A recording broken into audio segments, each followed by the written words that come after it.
بسم الله الرحمن الرحیم. السلام علیکم. پاک میډیا چینل له خوا سراج حلیم زی تاسو ته مخاطب یم.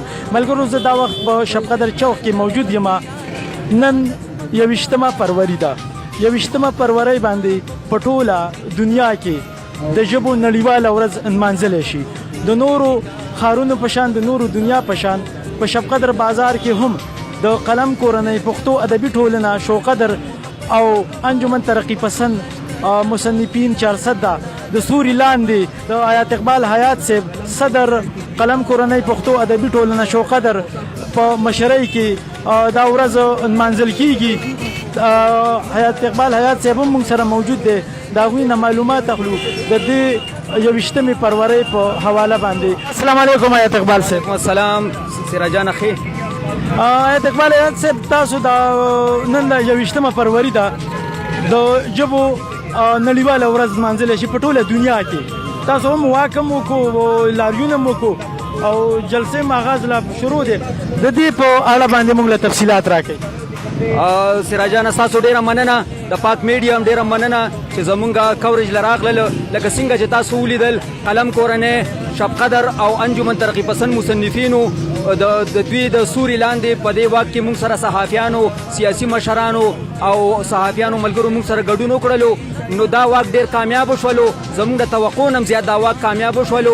موږ د ټولو مننه کوو او دا کم کوشش چې موږ وکړلو نو هغې یو رنګ راوړلو، هغې یو اثر وکړلو. دغه شان په ټوله نړۍ کې ټولو پښتنو وروڼو له په ټوله پښتونخوا کې پښتنو وروڼو له پکار دي چې دا ورځ په شان او شوکت سره مانځي، ځکه چې پښتو زموږ د ټولو شریکه ژبه ده.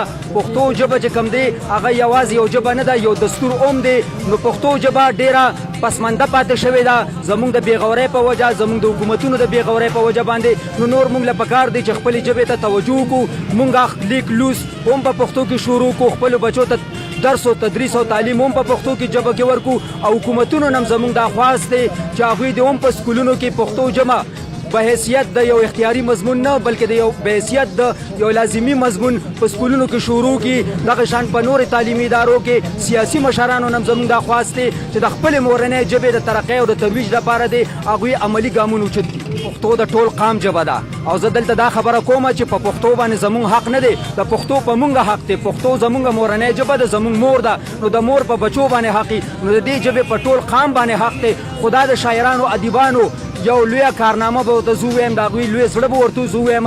او دا پښتو ژبه که نن کومه ژوندی ده نو دا هم د دې شاعرانو ادیبانو د سره ژوندی ده. په دې کې زمونږ اکثر پښتنو وروڼو په دې کې څه کردار نه دی ادا کړی. باقي پکار داره، باید پکار داره چې نور پښتانه وروڼه هم دې میدان ته راشي او د خپلې ژبې د بقا او د خپلې ژبې د فلاح او بهبود دپاره هغې کارونه وکړي. نو حقیقت دی چې شاعرانو ادیبانو د برکته دا ژبه ژوندی ده، ځکه په دې وجه شاعران ادیبان په دې واکونو کې ډېره دلچسپي اخلي او شرکت پکې کوي. حیات اقبال حیات صاحب اخیري سوال زما دا دی چې نن ورځ دا نړیواله ورځ کوم د ژبو ده دا په ټوله دنیا کې په سرکاري سطح نمانځلی شي، خو ولې زموږ ملک کې دا نشي نمانځلی؟ څه وجه ده؟ ولې؟ بالکل دا غټه بدقسمتي ده زمونږه چې دا نن مانځلي کېږي. پته نه لګي چې زمونږ د حکومتونه کم احساس کمترۍ سره مخامخ دي. ګینې په ټوله دنیا کې څنګه چې تاسو ویلې دا په سرکاري سطح او په ولسي سطح مانځلي کېږي. نو دلته هم پکار دا ده که دا حکومتونه زمونږ دا سیاسي مشران د ولس په زړه کې ځان له ځای پیدا کوي نو پکار دا ده چې د مورنو ژبو دا ورځ په سرکاري کچ باندې او په سرکاري سطح باندې مانځلي کېږي. دې سره به د حکومتونو او د سیاسي پارټو وقار اوچتېږي، دا نه چې کمیږي به. نو دا یو علمیه ده او د دې نور مخنیوي پکار دی. حکومت له موږ دا مطالبه کوو چې د مورنو ژبو د فلاح او بهبود دپاره، د دې د بقا دپاره، د دې د ترقۍ او د ترویج دپاره د حکومت عملي ګامونه اوچت کړي. او لکه څنګه چې که شاعران دي، ادیبان دي، دې سره تړلي چې کوم خلک دي د هغوی حوصله افزایي هم پکار ده. که مونږ د دغه خلکو حوصله افزایي وکړو ځکه چې د پښتو ژبه یا د مورنۍ ژبه هم د دغه خلکو د برکته ژوندی ده، نو د حکومت دپاره لارې ډېرې دي. په سکولونو کې حکومت له پکار دی چې ماشومانو ته تعلیم په خپله مورنۍ ژبه کې ورکړي. په سرکاري بورډونو باندې پکار دا ده چې هغې په پښتو ژبه کې یا په مورنۍ ژبه کې لیک لوس رایج کړي، شروع کړي. دغه حساب نور ډېرې لارې دي. په میډیا کې دی دې ژبې مورنۍ ژبې په حواله باندې پروګرامونو انعقاد وکړي، پروګرامونه دې وکړي. او د مورنو ژبو په حواله چې کوم سیمینارونه پروګرامونه وي په هغې کې په بړ چړ سره حصه اخلي. دغه حساب به دا مورنۍ ژبه مخ په وړاندې ځي او ترقي به کوي. ډېره مننه. ستاسو هم ډېره مننه.